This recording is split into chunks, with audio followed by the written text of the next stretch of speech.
Ginataang puso ng saging na nagmamantika. After mahiwa ng puso ng saging, lalamasin lang po natin sa asin para matanggal po yung mga dagta. Then, hugasan po natin mabuti.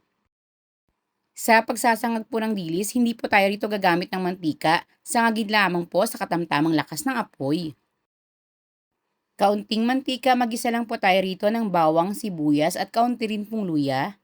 Optional na lang po yung paggamit ng karne, nakadepende na po ito sa inyong preference.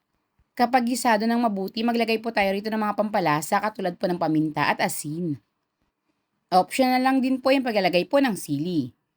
Then, ihalo na po natin yung ating 8 tasa ng pangalawang gata, takpan hanggang sa ito po ay kumulo over high heat. Kapag kulong-kulo na, ihahalo na po natin dito yung ating puso ng saging, 1 kilo nga po pala ito.